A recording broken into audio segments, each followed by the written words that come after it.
Thank you very much, Abby, for that lovely, completely undeserved introduction, and Skip Rutherford, who I now can't see. But anyway, there he is. Skip, thank you for that too. It's wonderful to be back in Little Rock.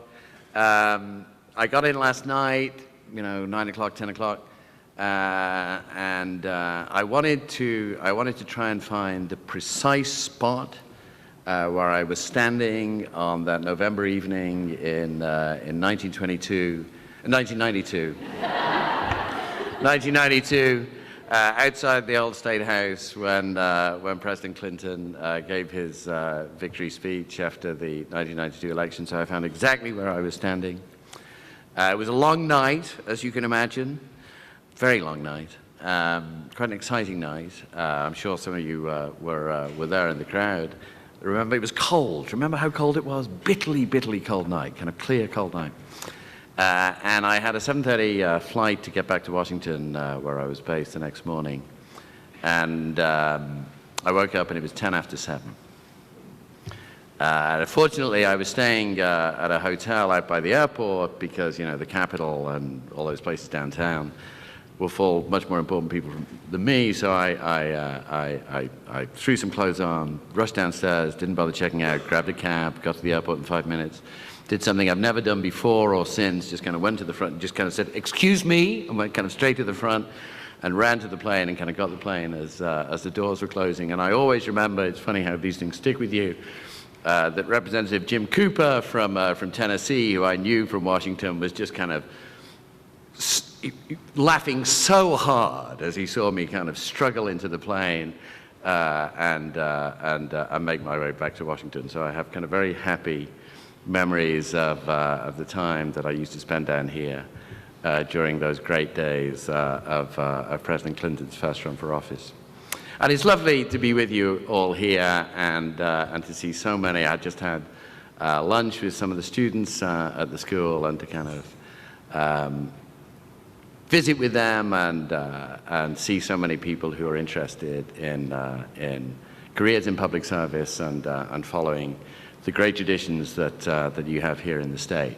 We practically have a regional office down here. I mean, we've got Tyler Denton, our trips director, is here. I've got in the room with us Sarah Huckabee, who's been absolutely magnificent this last year in leading our campaign to make sure that our issues are front and center in election races. Abby Sasser, our regional director, is over here.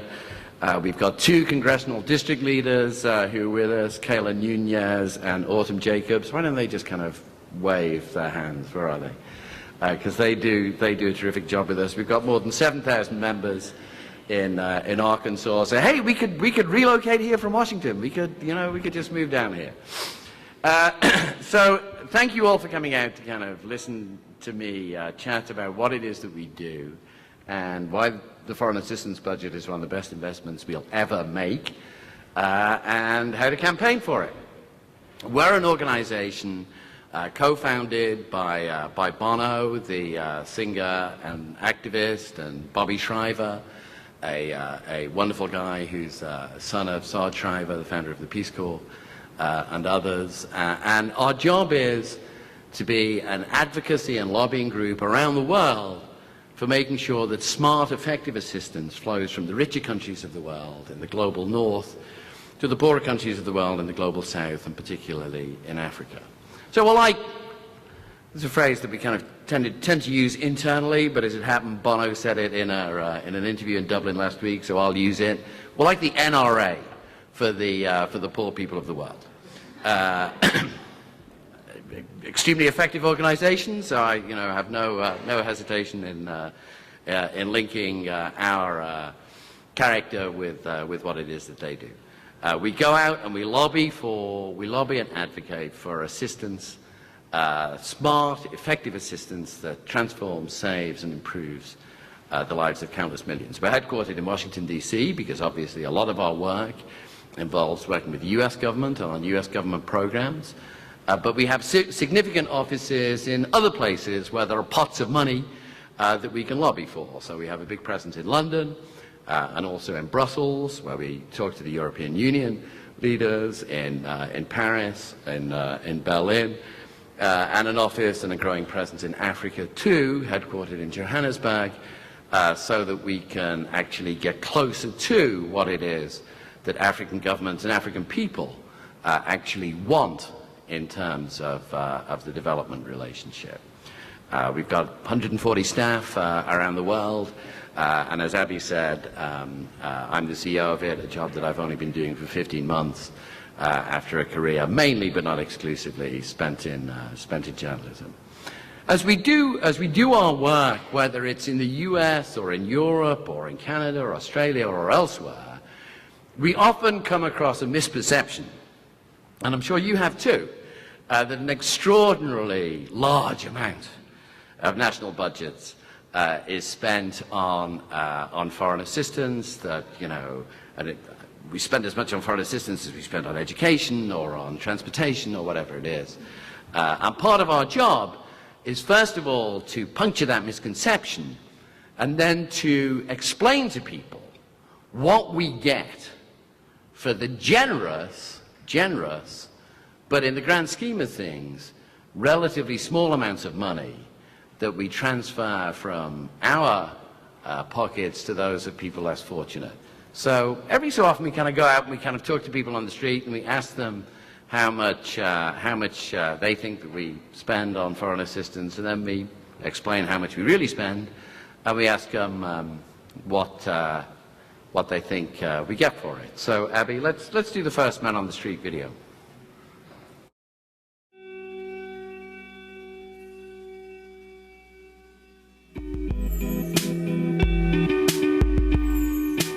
What do you think about the money the U.S. spends on foreign aid, and why? I think too much money is spent outside the country when we have homeless here and children that go to bed hungry or they don't get the proper education. I don't have much information about, the foreign aid or how much of our funds or attention goes toward it. There's a lot of aid that's needed at home that's being overlooked. Why would we do that for them if we need to do things for us? Well, that's a big question. It's definitely a lot of times misplaced. What percentage of the U.S. budget do you think is spent on foreign aid? 20%? 25%, 30%? 15, 20%, I have no idea. What would you say if I told you it was actually less than 1%? Oh my God. Wouldn't even think that, actually. And I thought 5% was low. How many more children do you think started going to school in Africa between 1999 and 2008? I really would have no idea, honestly. I'd say maybe less than 1 million. I'm just going to take a guess here, 1.5 million. 46.5 million African children are in school for the first time. Wow, I was way off. Wow, that's amazing. That's really cool. How many people do you think are receiving life-saving AIDS treatment? 4 million? 2-3 million. At least 2 million people getting AIDS treatment. 6.6 million people are on life-saving therapy, up from just 100,000 in 2002. Just with less than 1%. Wow. That's ridiculous. Yeah, it's awesome. How many people do you think new agricultural programs have helped in the last 20 years? I guess it's not something that people are very aware of, so not many. Maybe, I don't know, 1 million? I'd say a few million. None. I'm gonna say little, if any. 1 billion people have lifted out of poverty. Oh my God. 1 billion? It's a lot of people. Wow. Do you think it's part of American core values to have a humanitarian agenda? Do you think it's part of the American identity? It should be. We always talk about trying to help each other.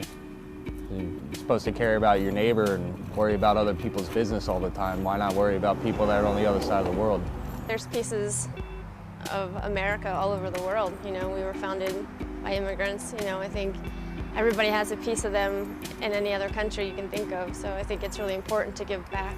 I think it is part of our duty, almost, to help people worldwide in every way that we can. What would you say to members of Congress who are looking to make cuts to the budget from these life-saving programs? Well, I mean, if it was at 15%, I would think that we should cut it. That's what my original thought was, but now that I know, I think that it should go up. I would say it's a huge mistake. There's a million places where I'm sure that they could find ways to cut before they cut the 1% that we spend on foreign aid. People need help. We should help.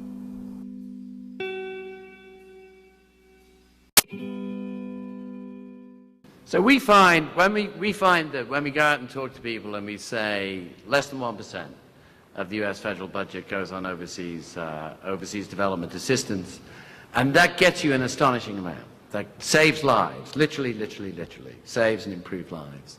The people get it. The people understand why these are fantastic investments. There was a figure there about the number of people who are on life-saving antiretroviral drugs that treat HIV/AIDS. 10 years ago, there were 100,000 people around the world on ARVs, and of those, only 30,000, 40,000 were in Africa. We now have more than 5 million people in Africa who are on life-saving antiretrovirals. Been an extraordinary, absolutely mind-blowing change in the way in which we think of HIV/AIDS. 10 years ago, we were thinking that HIV/AIDS was an unstoppable pandemic that was going to decimate middle classes across Africa. There was nothing that we could do about it effectively. And we're now looking at a situation where we can literally begin to say that we can see the beginning of the end of AIDS. And that's because, let's be clear, that's because of the generosity of American taxpayers, not just Americans, of other nations too, but the extraordinary generosity of American taxpayers backing programs that have been supported by politicians from both parties, by people of faith and not of faith, by conservatives and liberals who've come together to recognize that these are terrific investments. Since we started reducing the debt or forgiving the debt of highly indebted countries 14, 15 years ago, something like 47, 48 million kids have been able to go to school in Africa that hadn't gone to school before. So for large amounts of money, but in the grand scheme of things, quite small amounts of money, we've been able to do amazing things. We've been able to kind of really save lives. Every time we go out and explain what it is we do to people, and we say to them, so now you know what these dollars actually deliver. Do you think it's a good idea? They say, yeah, we think it's the right thing to do. This is a kind of generous and compassionate country. It's been that way since its founding. And we find that people respond to the facts when we give them the facts. But of course, it isn't just a question of the heart.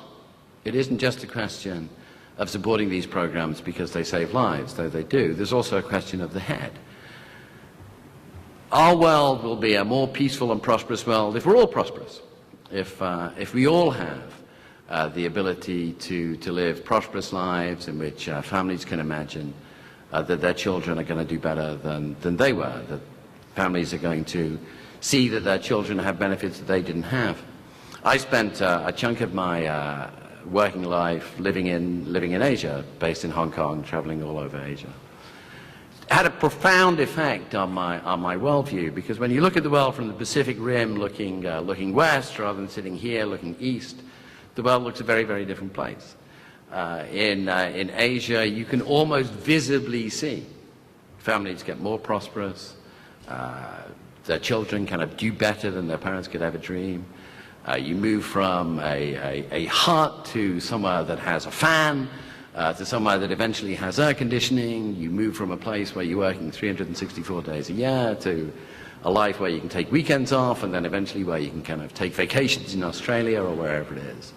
And when you can kind of see the kind of gradual improvement in life chances and prosperity, it's a very, very moving thing. Well, this year, 6 out of the 10 fastest growing economies in the world will not be in Asia or Europe, they'll be in Africa. So as we see the African continent develop, as we see the impact not just of development assistance, but of the skill and hard work that Africans themselves have put into their economy, as we see the consequences of all that, then we can imagine a world where there's greater prosperity and where there are economic opportunities for all, for American companies as well as for European companies, African companies. And beyond that, prosperity and improved life chances are a security imperative for us too. Extremism breeds in places of poverty and disease and misery.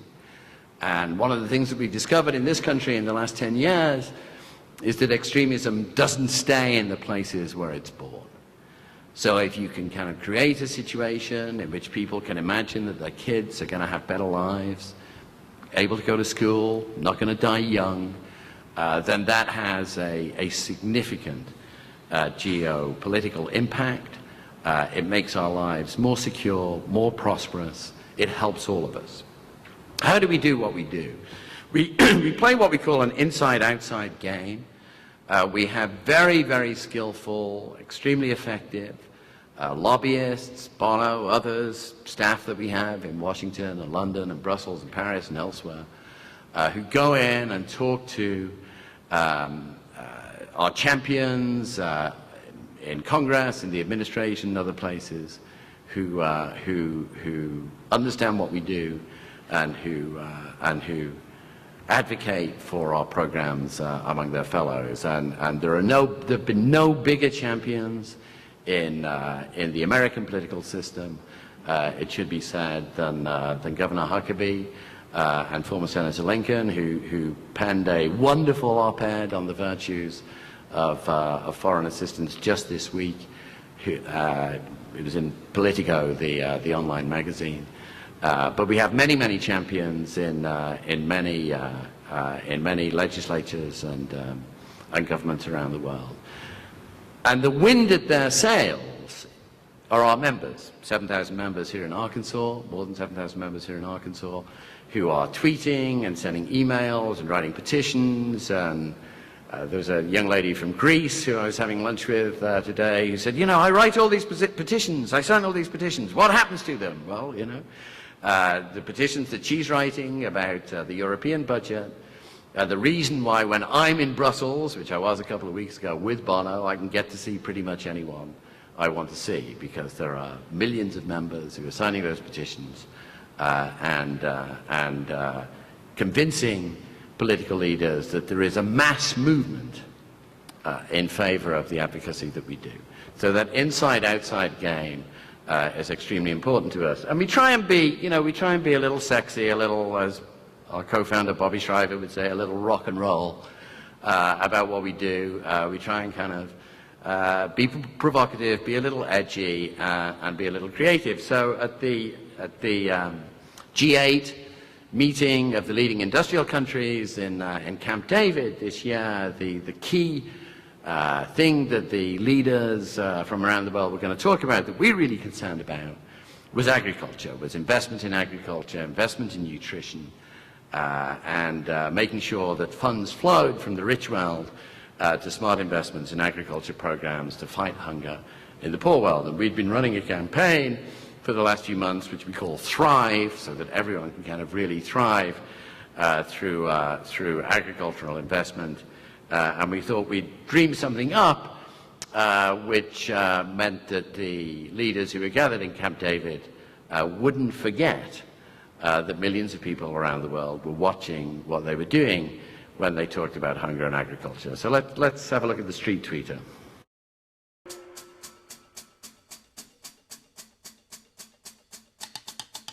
A couple of months back we started this amazing campaign called Thrive, which is about breaking the cycle of poverty and hunger for good.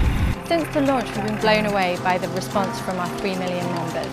We wanted to find a way and make sure that our members' voices would have as much impact on the G8 as they were having on us. So we created the One Street Tweeter.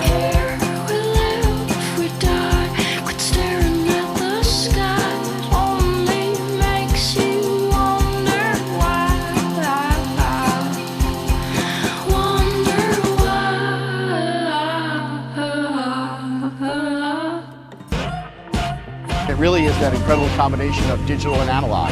It takes downloaded tweets and it tells 80 different jets how to spray what and when, and sprays these 8-foot characters out on the paper. On the road to Camp David, expect to see what matters to our members around the world.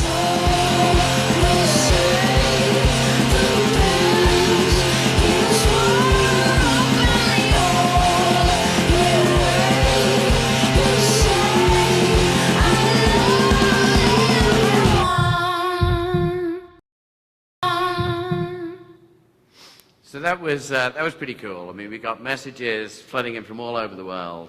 Thankfully, one of the first messages was from Governor O'Malley of Maryland. So it was sort of, well, if he says it's okay to kind of spray his message on the street, we're okay. All right. So we tweeted these messages all the way up the road to Camp David, and then, as you saw in the shots in Washington, we actually tweeted them outside the White House too, because the DC government gave us permission to do so. And when people came up and said, "You can't possibly do that," we were happy to say, no, the DC government says that we can do these tweets on Pennsylvania Avenue, so we did that too. So we kind of try and be provocative and edgy in what we do. We try and make our work a lot of as fun as we can, so that our members are as engaged in it as we possibly can. And we have one other advantage, frankly, which is that we have a founder who, as well as being the world's preeminent, there's no question about it, activist on poverty and humanitarian assistance, something that he's been doing for much longer than most of the politicians that he talks to, has quite a few friends, it turns out, in the music and Hollywood business, who he can occasionally get to rope in to help him with our message. So this time last year, when there was a significant famine, if you remember, in the Horn of Africa, we decided we'd do a little video that pulled in Bono and a few of his friends to really get the message out that we needed to do something to really kind of bring the tragedy in the Horn of Africa to people's attention. And as you will see, if you watch the film very carefully, a native son of Arkansas helped us on the journey.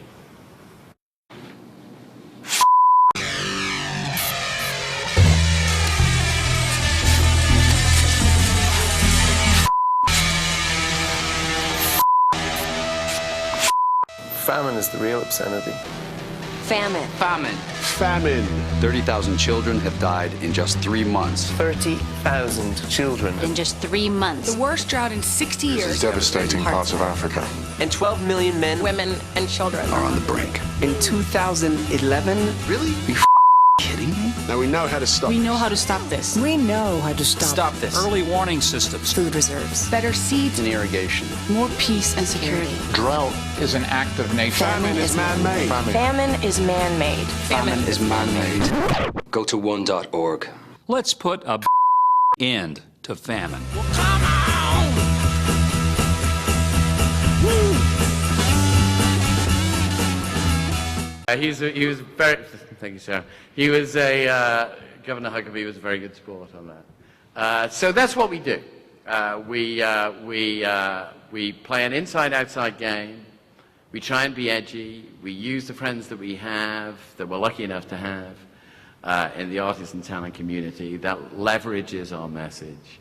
We try and promote the message internationally, not just in the U.S., but in other countries where there are pots of money that can flow from the north to the south. We want to put ourselves out of business. We don't want to be doing this forever. We want to be a part of a story that ensures that the developing parts of the world are solving their own problems, living their own lives, making their own choices. This is not something that anyone wants to do forever. But we believe, passionately believe, that there is much to be said right now for using smart, targeted, effective assistance at a critical moment to make sure that the progress that's being made in the poor parts of the world continues, and that we all live in a world of greater peace and greater prosperity. And that's why we think the foreign assistance budget is one of the best investments we'll ever make. Thank you very much. I'll be happy to take some questions.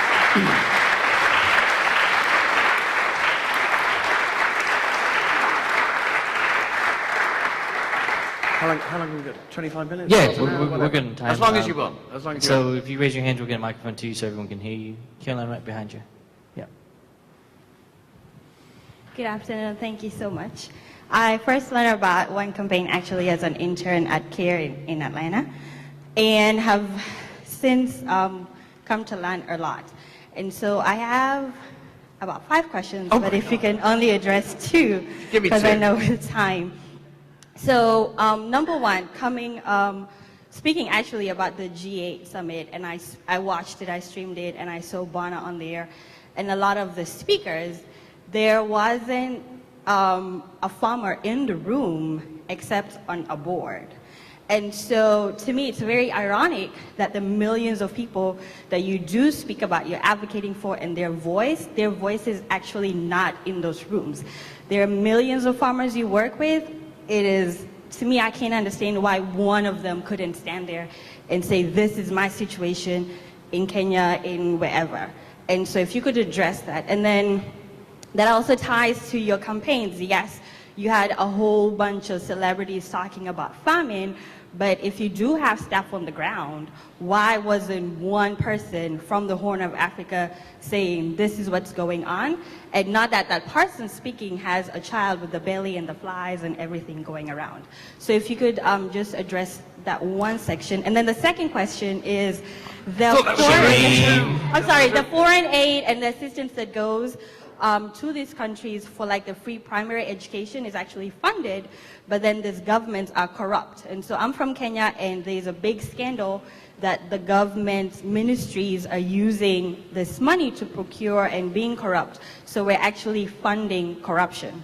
Thank you. Great question. Terrific questions. Terrific questions. Let me start with the first one. Your question about why wasn't there a farmer at the G8? Fabulous question. There's no answer to it. I don't choose the guest list of those who are invited to Camp David. I imagine the U.S. government does, but you're absolutely right. It would have been a fantastic thing if an African farmer had been there.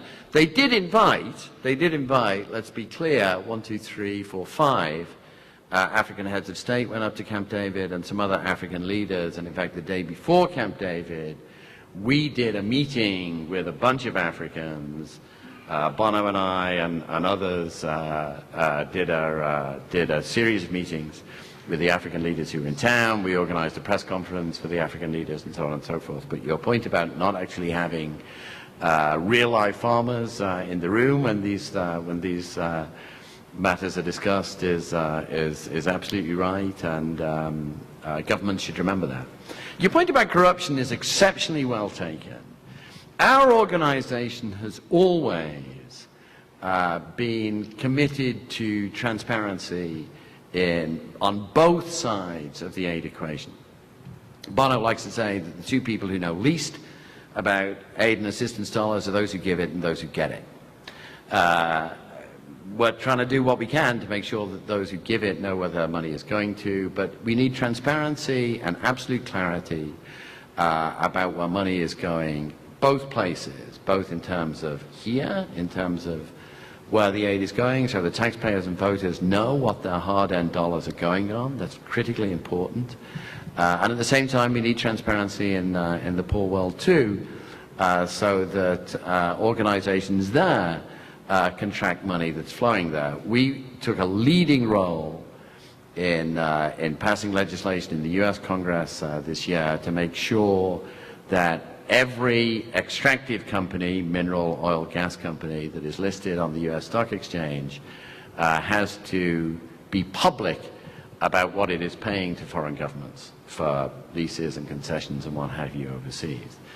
And our argument is that when that information is public, when you actually know what's being paid to foreign governments, then over time, parliamentarians, NGOs, civil society groups, brave campaigners in Kenya and Uganda and Ghana and lots of other places will be able to look at the data that is now transparent and hold their governments accountable. This is a long game.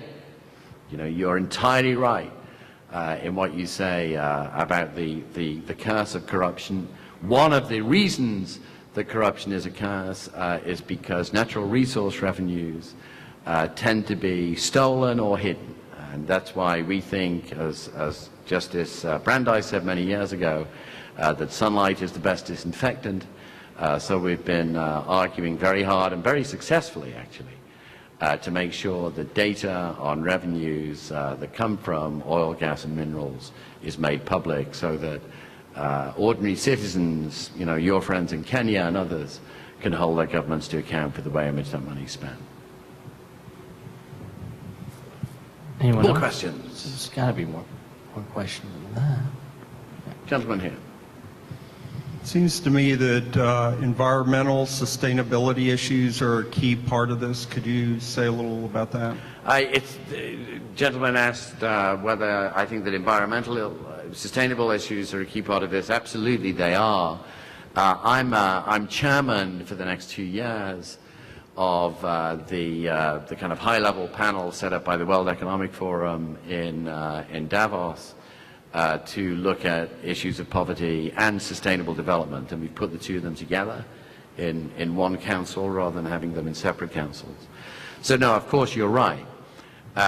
If you look at the Sahel, the southern band, the band that stretches across the southern edge of the Sahara from the Atlantic to the Indian Ocean, going through very significant drought at the moment, and I think kind of an awful lot of people would say that the extremely difficult conditions that one has in the Sahel are a combination of unsustainable farming practices, probably a degree of climate change, all of which breeds, incidentally, very significant political extremism. I was in Mali a year ago, actually with Tyler,